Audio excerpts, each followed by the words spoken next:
বিসমিল্লাহির রহমানির রহিম। আসসালামু আলাইকুম বন্ধুরা, কেমন আছেন? আশা করি ভালো আছেন। আমিও ভালো আছি।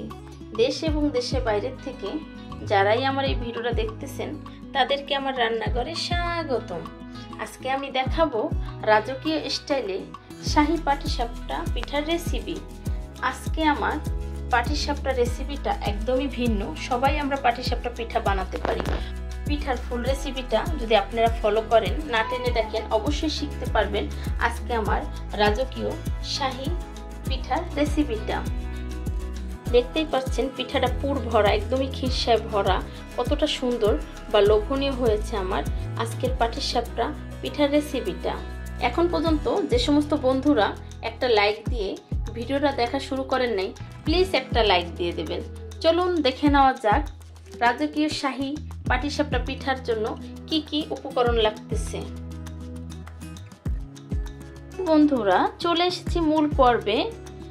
রাজকীয় শাহী পাটিসাপটা পিঠার প্রস্তুতি নিয়ে চলে এসেছি আপনাদের সামনে। স্টেপ বাই স্টেপ দেখিয়ে দেব আমি কি করব। এখানে নারিকেল নিয়েছি মেজারমেন্ট কাপের 2 কাপ। আমি খিরসার জন্য এটা হালকা রোস্ট করে নিয়েছি, দেখতেই পাচ্ছেন, ব্লেন্ড করব সেই জন্য। দিয়ে দেব আরো কিছু বাদাম, দেব কিশমিশ। এটা এখন ব্লেন্ড করে নেব, আপনাদেরকে স্টেপ বাই স্টেপ দেখিয়ে দেব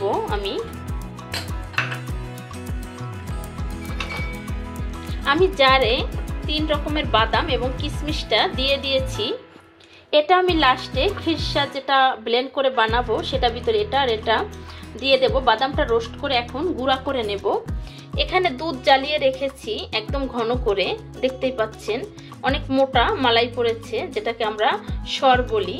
তো এটা আমি ব্যবহার করব, যতটুকু দরকার হবে অতটুকুই। হয়ে গেছে ব্লেন্ড করা। এই পর্যায়ে বাদামটা শুকনা রোস্ট করে নেব। বাদামগুলো রোস্ট করে একদম স্কিন উঠিয়ে নিয়েছি। এখন এলাচ 3টা গুঁড়া করে নেব। হয়ে গেছে, এখন বাদামটা গুঁড়া করে নেব। এখানে প্যানটা বসিয়ে দিয়েছি। এখন এই দুধটা এই প্যানে দিয়ে দেব। এই পর্যায়ে দিয়ে দেব গুঁড়া দুধ, দিয়ে দিয়েছি। এখন দিয়ে দেব এলাচের গুঁড়া এবং বাদাম দিয়ে যে নারিকেলটা পেস্ট করেছি সেটা। এখন খুব সুন্দর করে নেড়ে মিলিয়ে নেব।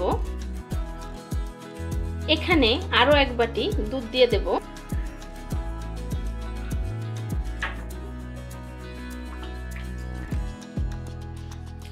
রাজকীয় শাহী পাটিসাপটার জন্য ঠিক এভাবে করে আপনারা খিরসাটা তৈরি করবেন, সেই ক্ষেত্রে টেস্টটা অনেক ভালো আসবে, অনেক ফ্লেভারটা সুন্দর আসবে।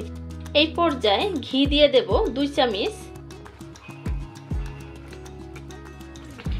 এখন শাহী ফ্লেভারটা খুব সুন্দর করে চলে আসবে, যেহেতু ঘি ব্যবহার করেছি। এটাকে একদম টানিয়ে শুকিয়ে নেব। আমি যে বাদাম কিশমিশ নারিকেলটা ব্লেন্ড করে দিয়েছি, যার জন্য ঘনত্বটা চলে এসেছে। মিষ্টির ব্যালেন্সটা ঠিক রাখার জন্য একটু লবণ দিয়ে দিয়েছি। এখন দিয়ে দেব প্রয়োজন মতো চিনি। বাদামের যে স্কিনটা এবং কিশমিশটা যে ব্লেন্ড করে দিয়েছি একটু আস্ত আস্ত আছে, যার জন্য সেটা কিন্তু দেখা যাচ্ছে স্পট ব্রাউন কালারের। একদমই ঘন হয়ে আসছে। এই পর্যায়ে বাদাম দিয়ে দেব কিশমিশ, দিয়ে দেব আরো কিছু দুধ। আমি আর এখন মেপে দিলাম না। হয়ে গেছে আমার খিরসা তৈরি করা।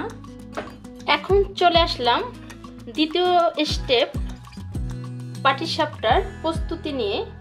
এখানে দিয়ে দিচ্ছি চিনি, দিয়ে দিচ্ছি ঘি, দিয়ে দিচ্ছি 2টা ডিম, দিয়ে দিচ্ছি লবণ, দিয়ে দেব 1 বাটি গুঁড়া দুধ। এখন দিয়ে দেব মেজারমেন্টের কাপের 1 কাপ চালের গুঁড়া, আর ময়দা দিয়েছি আমি 3 কাপ, মোট 4 কাপ। এখানে আরো দুধ ফুটিয়ে নিয়েছি, তো এই দুধটা ঠান্ডা হওয়ার অপেক্ষায় থাকবো। এটা দিয়ে আমি গোলাটা তৈরি করে নেব। হয়ে গেছে দুধটা ঠান্ডা, এখন দুধ দিয়ে নেব। হয়ে গেছে একদমই, দেখতে পাচ্ছেন একদম ব্যাটারটা পারফেক্ট আছে। এখন চলে যাব পিঠাটা ভাজার জন্য। ঘি ব্রাশ করে দেব প্যানে।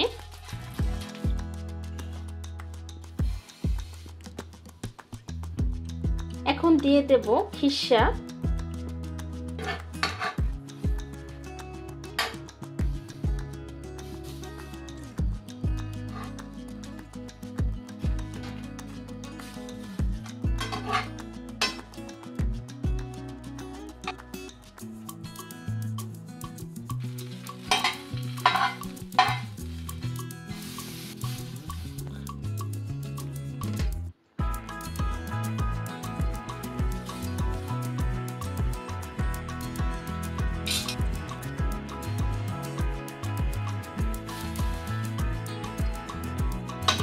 আজকের রেসিপি যদি ভালো লেগে থাকে লাইক কমেন্ট শেয়ার করবেন, সাবস্ক্রাইব করে দিয়ে আমার পাশে থাকবেন।